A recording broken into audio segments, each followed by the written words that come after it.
Hello, everyone. I can't wait to chat with you guys. Full disclosure, have never done a YouTube live, so this ought to be interesting. Um, I hope that I do it right. Be sure to say hey in the comments if you can hear me talking. I have this fear that I'm going to be on mute. Holly said that yesterday, and now I'm like, oh no, what if it's muted and you guys can't hear me?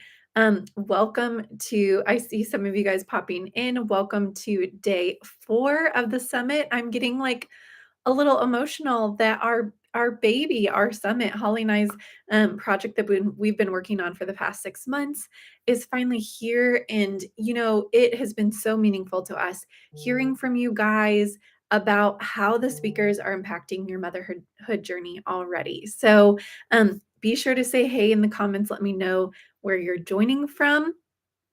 I'm excited to dive into today's topic, which is going to be talking all about shoes, the first shoes, especially that we're looking at for our new toddlers whenever you get to that exciting point in your journey. So sorry. But I first want to talk a little bit about our bingo card, today's prizes, and today's sponsor. So the bingo card can be found on every daily page on our website. You also received it in email. You can just log in. Hey, Lisa. Lisa was one of our bingo winners. I'm so excited for her. She won my Move on Track bundle. But if you download that PDF, you are able to just click on there and check mark those bingo boxes off. And the reason we do this is because we want you guys to be able to really dive in to these topics. And it can be so easy as a busy mom or parent to sign up for a summit and then the week passes and you're like, oh shoot, I didn't actually go back and watch any of those things. And so we really want you to be able to get the most out of it this week so you can take that information and knowledge and feel empowered moving forward rather than it become like a chore, like, oh, I've got to go back and I've got to look at that stuff. This way you are engaging and doing a deep dive with us. Hey, Lauren. Lauren lives super close to me. I love seeing local mamas. I'm in Kansas City, joining us for the summit too, and moms around the world. It's like the coolest thing that technology can bring us all together. So for our bingo card, if you get bingo today or have in a past day and have not won yet, be sure to comment in the chat that you've got bingo because you are going to be entered to win my favorite blackout shade. And when I say my favorite blackout shade, I do not say that lightly because I have tried a lot. And so this is from Mahalo Eco Blinds. Something that their founder had mentioned is that some of the blackout shades actually from the heat coming in the window can emit toxic chemicals. And so hers are made non-toxic. She sent us the fun wave pattern, but they've got a fun rainbow pattern. They've got a great just standard black and white pattern, but it comes with Velcro that you can customize to your window. You cut these to your window, and this is the only thing that I've found that truly blacks out a room. So I know not only babies need this. I know a lot of parents who work nights and they need to be able to sleep during the day. These are legit and they're a great price point. So we love Mahalo. We're so thankful to her for sponsoring today's giveaway. But I did show that in my Instagram stories as well. So be sure to go check that out. And she's working on a travel option because you do have to adhere the Velcro to your window frame, which is awesome. It's just thin there and you can pull it down to get natural light in. But she's working on a travel option, which I'm super excited about. So I'm excited to hear who gets that prize today. Yes, Lisa. So the funny thing is, it's kind of like trash bag material, but it's non-toxic. But it made me giggle because I have had many a friend, and when we were in a rental, we did the trash bag thing too to avoid having to attach anything. And it was like painter's tape in a trash bag. So it's kind of that material, but it's really, really thick and durable and it's pretty. She makes it prettier and it works. It's so legit. So I love it. Yeah. If you have a trash bag or a cardboard box or something taped up in your window, you are not the only one. But this one is really nice. It just is black on the back. And so when people past our kiddo's room, it actually faces out to the street. And I like that it doesn't look like I've finagled it in there. So that's awesome. So that's today's giveaway. Today's sponsor is someone that I'm going to be talking a lot about in my actual chat. But 10 Little is our sponsor today. And they are a mama-owned business. they're an incredible business that started out my love for them grew with their shoes. They have a very developmentally appropriate minimalist shoe that I love. And they've put a lot of thought and effort into their shoes, and they've now built out this whole shop for baby and toddler and kid essentials. So, if you're like me and you hate paying shipping, something that I like to do is when I need to size up for my kids' shoes and I go to order it on their website, I just pick one of those expert curated developmental items and add that onto my order. And then I just have a box. It's actually in my closet. I think I'm running out of time where my kids are not going to start finding it now. But I have a box of toys that I just kind of hold back throughout the year for random gifts or holidays. Or just like surprise things to pull out on a day that we're struggling. And so that's a great way to get their free shipping, but also be like making the most of it. So, some of the things that we've got from their play shop are these chalkboard placemats. So it's not like chalkboard material, but they're black and they come with these special markers. I love those for like in a diaper bag or just pulling out when we're having a rough day and they need something to occupy themselves while I'm making dinner. We've also gotten their seed ball kits, which are super fun. They come and you just basically have the kids pour water on this mixture and they make little balls of seeds. And we have cherry tomatoes still that we grew from our seed ball kit. They've got incredible toys. I actually have a like my top 10 list. So they've got balance bikes on there. They've got my new favorite kitchen helper. So it's a toddler kitchen helper that then folds down into a toddler table. So I'm all about like making the most of those big purchases. Um, and that is one that, like, would be a lot of bang for your buck because it not only would allow them to get up and help you cook in the kitchen, but if you have a separate space and you don't wanna have to buy a separate toddler table, it would then just fold down, and after they're done helping you, make their meal or snack or whatever it may be, they've got that. They've got all kinds of stuff in addition to that, like kitchen and cooking utensils that are safe for kids. My kids love their kid-safe knives. They help me cut all of our produce and we get lots and lots of fun tastes while they're helping me do that. You can start that pretty early, you guys. Whenever they're toddlers, they can really start and they're so safe. And it's great to give them that independence. So they're continually building out that shop and they have an option. And this is so cool. I just think it's so neat that they do this because we have such mental overwhelm as parents. Like, oh, well, I like that toy, but is that developmentally appropriate for my child? I don't know. So they have what's called My Shop. You log in and you click on personalize My Shop, and they ask you like your kiddos' age and sizes. So whether it be for shoes or socks or backpacks or things like that. And then they also ask you about their play. So they ask you, and you can do multiple kids. So what play skills does your child have? What kinds of things do they like? And then it curates a personal shop for you. So if you're trying to reduce the parent overwhelm of there's just so much out there and I just don't really know what is good for my kiddo.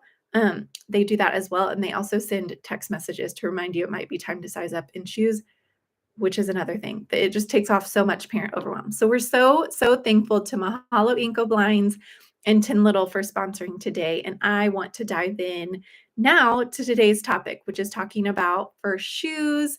When does baby need shoes? If you're here, maybe drop in the comments, like, when do you think baby needs their first pair of shoes? Like, when would that be appropriate? Is anyone going to be brave and bold and say in the comments?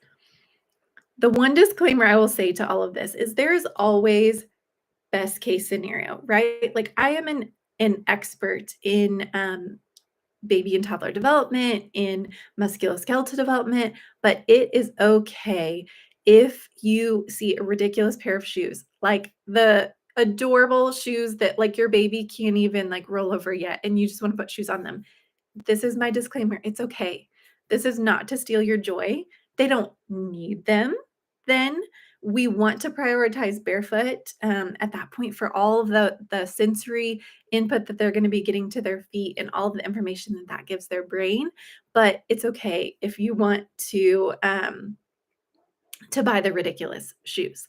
So when they really need shoes, there's kind of a couple factors. So I say barefoot is best until community walking. And what I mean by that is um, if they're going to be pulling to stand or walking holding your hands, even if they're not an independent walker, if they're going to be doing that outside and we need something to protect their foot, they most likely need some sort of a shoe. Now, it doesn't have to mean they need a like a clunky shoe. They could even get by with just a little moccasin, especially the kind that have a little bit of a firmer sole, like thicker, I shouldn't say firm, thicker sole to protect from things like we have pine needles outside, and that would really hurt if that got in your baby's foot. So community walking would also be like at daycare. A lot of daycares, once babies are pulling to stand, will require that you have a shoe.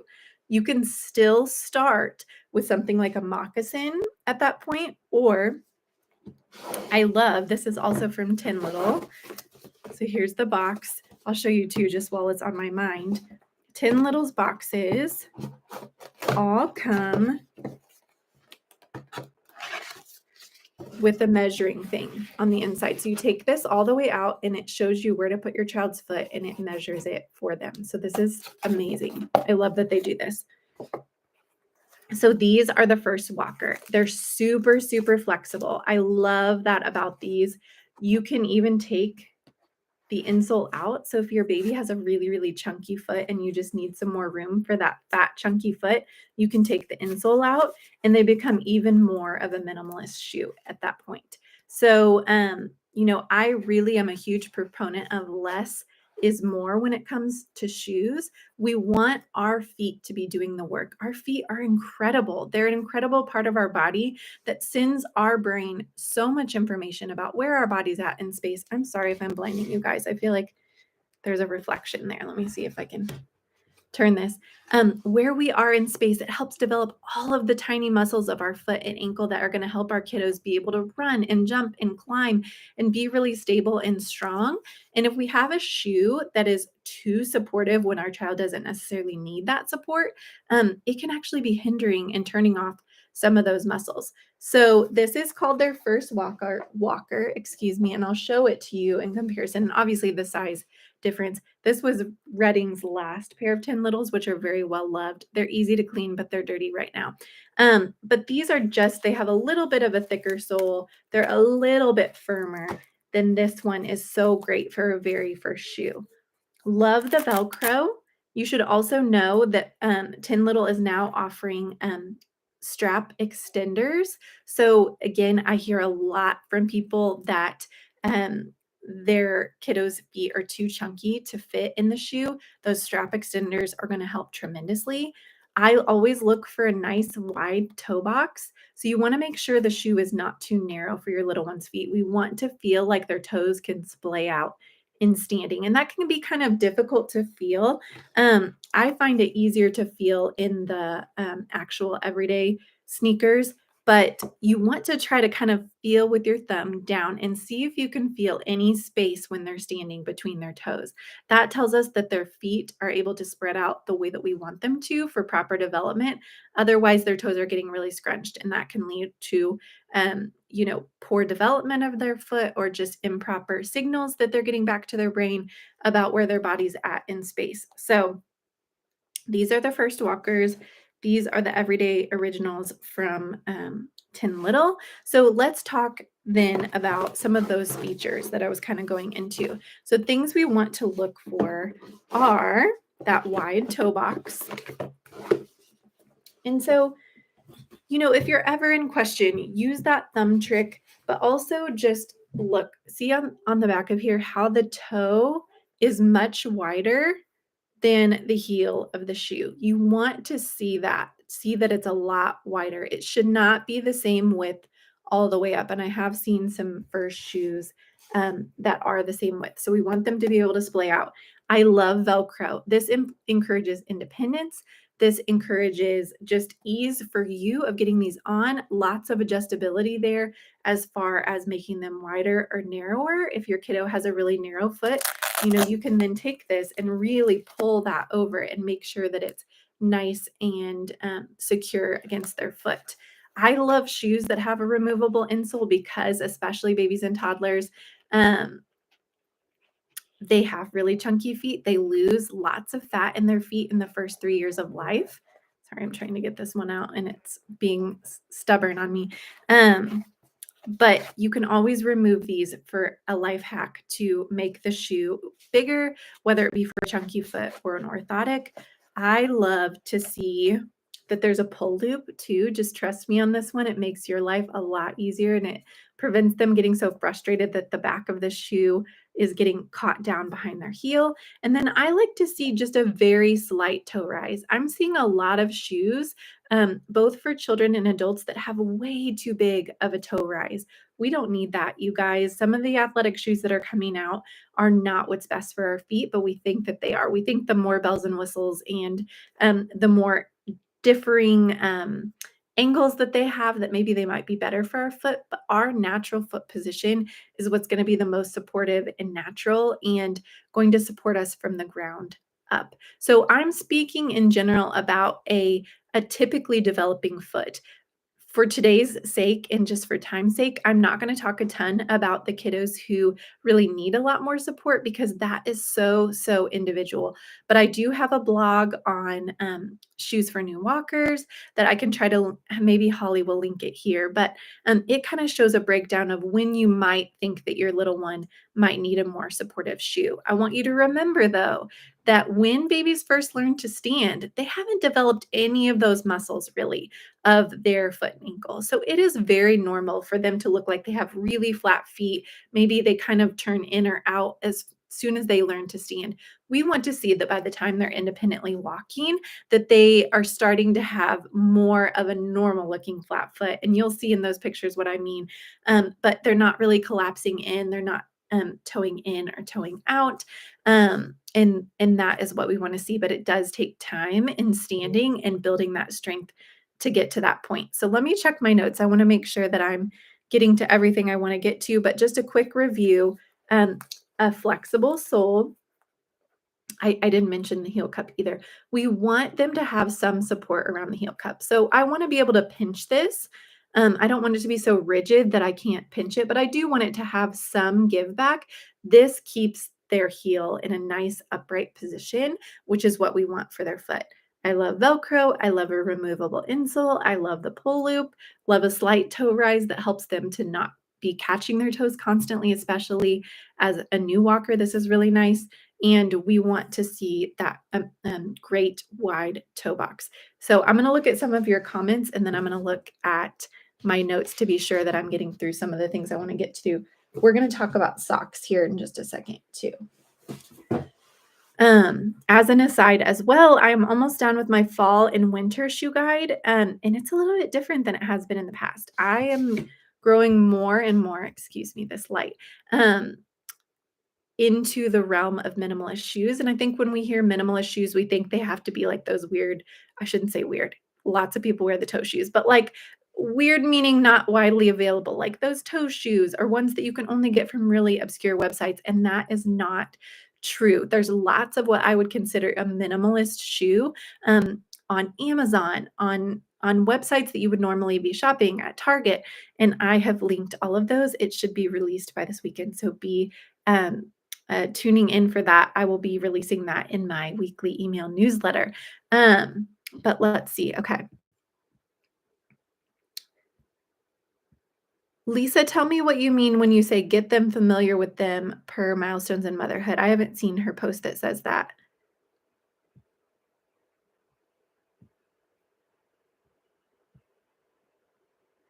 Mindy, I love what you're saying. It sounds to me like you're going down the minimalist rabbit hole a little bit too, and realizing that I think a lot of times we just add things that we don't really need. And so, like those shoes that have lots and lots of cushion, they feel really nice, but our foot isn't doing a lot of the work. Yay, Jennifer, you got bingo. I'm so excited. Um, Okay, so what Lisa is saying is a great point. Don't have them wear shoes the first time they need to wear them. That is a great point. So you can have shoes before they really need to be wearing them out in the community. If you feel like your child is more sensitive in general to new things like that, just try them on when you get them at home. Let them wear them around the house a little bit and just acclimate themselves to them. I've had kiddos in the past who are really aversive, but they were really sensory sensitive, right? And so what we would do is just leave the shoes out for the kid to explore even with their hands themselves. I love that. Thank you for that point. Okay. So, one question I get is there's the first walkers or the moccasins. When do you transition to a regular shoe? And I generally like don't have a this is absolutely when you need to transition. I think when they outgrow that first walker pair, if they are going to be walking outside a lot, that's a great time to then transition to a traditional regular shoe. And my main reason for that being the protection. Okay, so we want to know that if babe steps on a rock or if they are on a really hot surface in the summer or really cold surface in the winter, that they're not going to be feeling some of those things in an aversive way. So I want the sole to be to where they can feel the rock beneath their feet and their foot and ankle adjust. Or if something is really hot, I want them to be able to like know that it's hot, to know that maybe they should stand somewhere else. So it's protective, but it's not so protective that they're not aware of what's happening beneath their feet. And so, like the fall and winter shoes, those really thick soled boots can be difficult, especially for a new walker, because they can't feel anything and they're very rigid. And so, before I knew as much as I know now about shoes, we had some really sturdy boots for Ada, and she could barely walk because it's hard enough for our little ones to walk in the snow. But when they have these really clunky, heavy, rigid boots, it can alter their walking pattern and it can make outdoor playtime less enjoyable. So I have linked a lot that are a more low profile, minimalist sole that I hope that you guys love. So I wanted to also talk about socks. When I say barefoot is best, I mean barefoot is best. They don't have to wear socks. If though you feel like winter months are coming up and they need socks to stay warm, I have a couple of pairs that I really, really like. These are linked on my Amazon storefront, and maybe we can even add them to our thriving storefront. And Holly, if you're still with us, link our Amazon storefront here, and I'll just go ahead and add those. But I love socks with grippers because most households at this point have some form of hard flooring, and these really help. The caveat to these is we, I kind of go back and forth. My kids have worn their grippy socks inside their shoes and had no problem. Now, these socks are called Bombas, and I love these, but the grippers are way grippier. That sounds really professional of me to say, but the grippers are a lot firmer. So I hesitate to wear something that has a really, really strong grip. Almost like think of the shoes, which if you've got a really little one, maybe you don't know what I'm talking about, but like the trampoline parks, those socks that you purchase to go there have a really strong grip. So do the Bombas. These are great. They're a higher price point. They're definitely warmer than these, and I'll talk about these in a second. But these I don't typically have my kids wear with shoes because that can prevent normal sliding back and forth in a shoe that we want. Versus these ones from Amazon have good grip, but it's not so much that I feel like it's altering their foot positioning in the shoe. So these have just this little below the ankle option. There's like an above the ankle option and then a taller sock option. These are a great option if you feel like you need something to keep your little one's feet warm, but you want grip. Those are awesome. And then in that same vein, be thinking about if you've got like a really, really little baby and winter's coming up, um, those little booties are awesome. So the ones that you pull on their foot, they're kind of like a fuzzy, fleecy material, or you can even get them in a Sherpa material. But Tin Little has those as well, and I'll put some on our Amazon storefront. But if you just slip those on and they have the little snap, I can assure you they will stay on way better for warmth than any baby sock that you can get, and you don't lose them in the wash as easily, which is like my favorite thing because I swear baby socks just disappear in the laundry. Anyone else have that experience? So those are fine as well. We want them barefoot as often as they can be, but if it's really cold, and especially if you're going outside and they need something to cover their feet, that is a great option that you can easily slip on and off. So I feel like I've just been rambling for so long. Was this helpful? Tell me what questions you guys have, anything I can answer.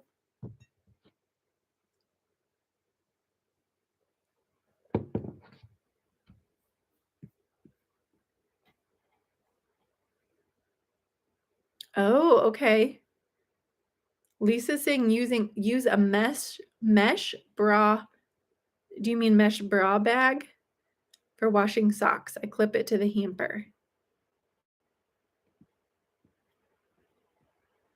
Yes, mesh bag. That's smart. I feel like in my sleep deprived state, I was just like, let's just throw all the laundry in. I'm just doing good to stay on top of the laundry, but that's a great, great idea. Holly is a great expert in toddler shoes as well. Holly, do you have anything to add?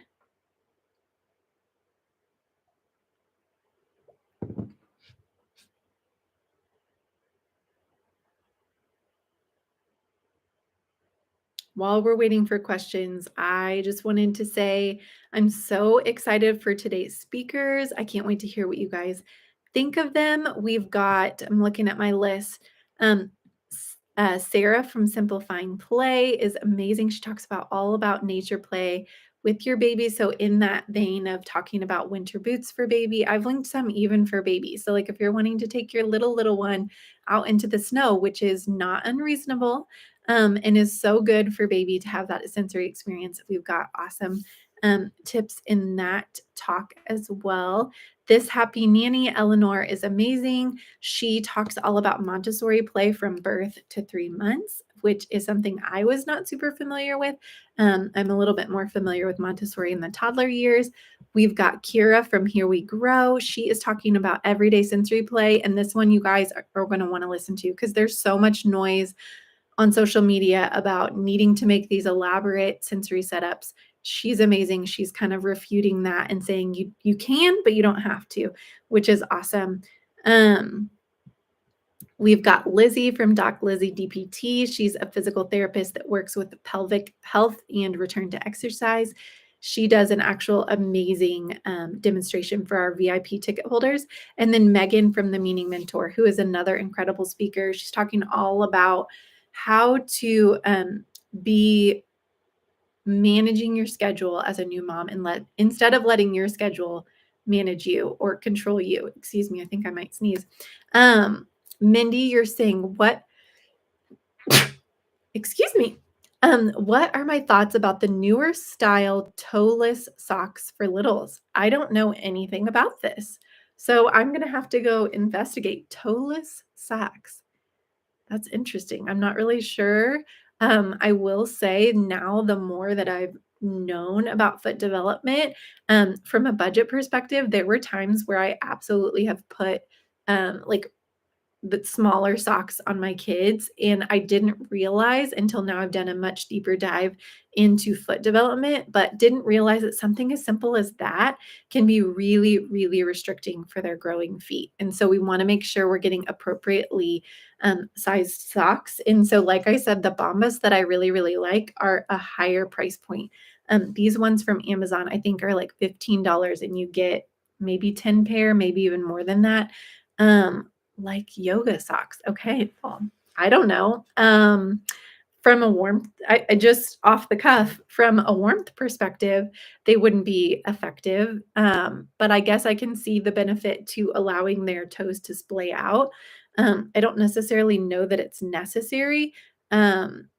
If we're talking about inside of a shoe, we just want to make sure that the socks fit them properly. And same thing as a check in a shoe. If you put a sock on your kiddo and you notice when they stand up, you can kind of see their toes curling or coning together in a point. That's probably a sign that it's time to size up. So that's so interesting, Mindy. You'll have to send me a DM on Instagram with a link to those. I have not heard of those. Reminder to comment bingo if you've hit bingo so far this week. You are going to be entered to win a set of these blackout shades. We are going to be dropping the winner for yesterday's VIP ticket upgrade in the comments on our live from yesterday.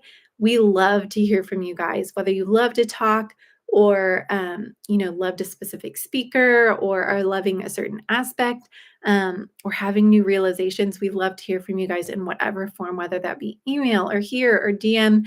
It is so meaningful to us because when we set out to do this, we really wanted a resource that we wish we would have had early postpartum. And so I feel like we've accomplished that, but hearing from you guys helps us to know that so much more. Remember with those speakers that I mentioned, you're going to have until 8 a.m. Central Time tomorrow to view those speakers.